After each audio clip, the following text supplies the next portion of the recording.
संयुक्त राष्ट्र सुरक्षा परिषद में लीडरशिप फॉर पीस विषय पर हुई खुली बहस के दौरान भारत ने पाकिस्तान को दो टूक जवाब दिया।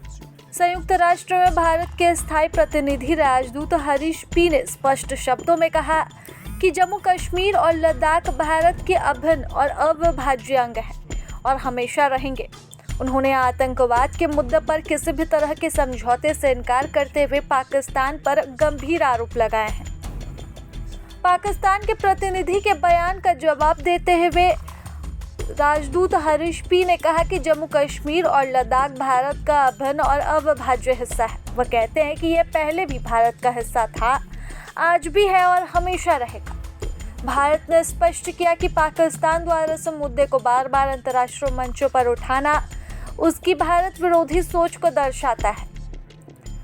भारत ने कहा कि सुरक्षा परिषद का एक गैर स्थायी सदस्य होने के बावजूद पाकिस्तान हर मंच का इस्तेमाल भारत और उसके लोगों को नुकसान पहुंचाने के लिए कर रहा है।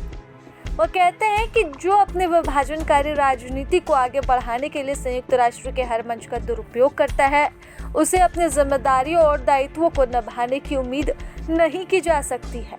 भारत ने 65 साल पहले सिंधु जल संधि को सद्भावना और मित्रता की भावना से स्वीकार किया था, लेकिन पाकिस्तान ने इसके बावजूद भारत के खिलाफ 3 युद्ध और हजारों आतंकी हमले किए।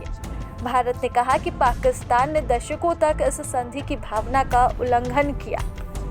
अब सिंधु जल संधि को स्थगित करने से पाकिस्तान बौखलाया हुआ है, जिसका वह यूएन में जिक्र कर रहा था।